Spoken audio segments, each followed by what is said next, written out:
السلام علیکم ورحمۃ اللہ تعالی وبرکاتہ۔ لوڈو کھیلنا کیسا؟ کیا فرماتے علماء دین مفتیان شرع متعین مسئلہ ذیل کے بارے میں؟ لوڈو کھیلنا کیسا اور کون کون سا کھیل جو جائز ہیں اور کھیل سکتے ہیں؟ آئیے جواب ملاحظہ فرمائیے۔ نحمدہ نصلی علی رسولہ الکریم، اما بعد فاعوذ باللہ من الشیطان الرجیم ببرکت بسم اللہ الرحمن الرحیم۔ لوڈو کھیلنا ناجائز ہے کہ یہ لہو و لعب میں داخل ہے۔ حضرت عقبہ بن عامر رضی اللہ تعالیٰ عنہ سے مروی ہے کہ رسول کائنات صلی اللہ علیہ وسلم نے فرمایا، جتنی چیزوں سے آدمی لہو و لعب کرتا ہے سب باطل ہے، مگر کمان سے تیر چلانا، گھوڑے کو ادب دینا اور اپنی بیوی سے ملاعب کرنا، کہ یہ تینوں جائز اور حق ہے۔ دارمی شریف کتاب و جہاد حدیث نمبر 2302 میں، اور صاحب ہدایہ علامہ برہان الدین رحمۃ اللہ تعالی عنہ فرماتے ہیں کہ یعنی ہر قسم کے لہو لعب حرام ہے، یہاں تک کہ بانسری بجا کر نغمہ سرائی بھی حرام ہے۔ ہدایہ آخری کتاب الکراہیت صفحہ نمبر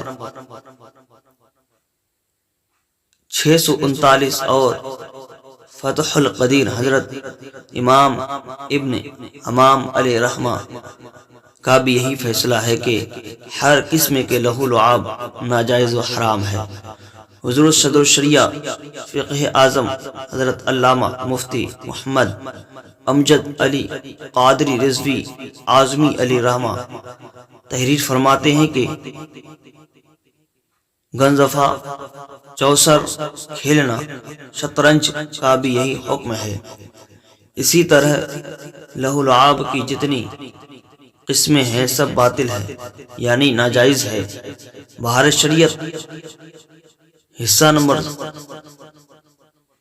16 میں صفحہ نمبر 568 میں بالا عبارت سے یہ بات آیا ہوتی ہے کہ لوڈو بھی لہو لعب کے زمرے میں ہے، اس لیے ناجائز ہے۔ جس نے کھیلا وہ توبہ کرے۔ لہذا مسلمانوں کو مذکورہ بالا 3 کھیل کے علاوہ کسی کھیل کھیلنا جائز نہیں۔ حضرات محترم، آپ نے جواب سنا کہ صرف 3 کھیل کھیل سکتے ہیں جو جائز اور حق ہے۔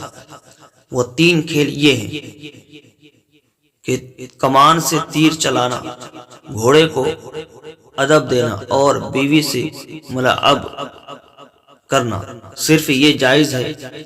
لوڈو، تاش، شطرنج اور بانسری بجا کر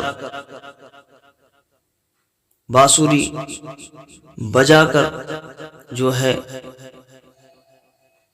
سنانا، چوسر کھیلنا، شطرنج کھیلنا، یہ سب لہو لعب ہے۔ کیوں کہ ان سارے کھیلوں میں پیسے لگائے جاتے ہیں اور یہ ناجائز و حرام ہے۔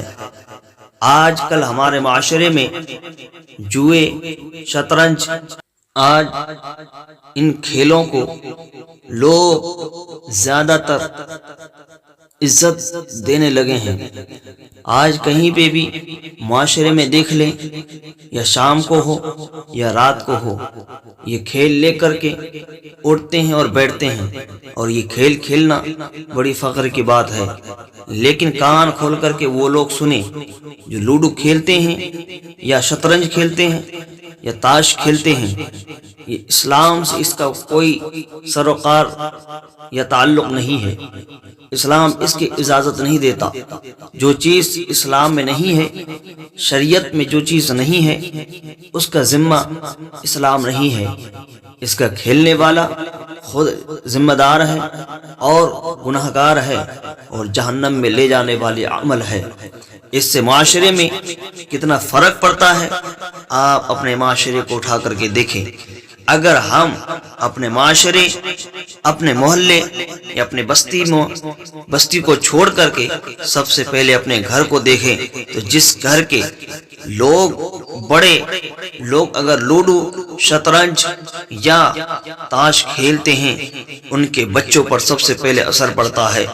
ان کے بچے پھر کھیلنا شروع کر دیتے ہیں، ان کے بچے پہلے ہی کھیلتے ہیں، کیونکہ جب ان کا باپ یا ان کے بڑے بھائی کھیلیں گے تو ان کے چھوٹے بچے بھی ایک نہ ایک دن کھیلنا شروع کر دیں گے۔ کسی بزرگ نے کیا ہی خوب کہا ہے کہ اگر فریج میں شراب کی بوتل بھی رکھا جائے اور دودھ کی بھی بوتل رکھا جائے، اگر باپ شراب کی بوتل پیے اور وہی باپ اپنے بیٹے سے کہے کہ تم دودھ کا بوتل پیو، کیا ایسا ہو سکتا ہے؟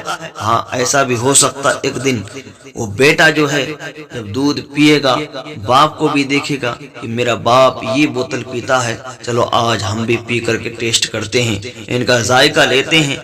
جب وہ ایک دن پیے گا تو اس کو بھی برا لگے گا، لیکن وہ دھیرے دھیرے پینا شروع ہو جائے گا، پھر لت پڑ جائے گا، اور پھر باپ کہیں گے کہ تم اس کو نہ پیو، یہ صحیح چیز نہیں ہے، پھر تم دودھ پیو۔ تو کیا وہ بیٹا دودھ پیے گا؟ ہرگز ایسا نہیں ہو سکتا ہے۔ باپ شراب پیے گا تو بیٹا بھی پیے گا۔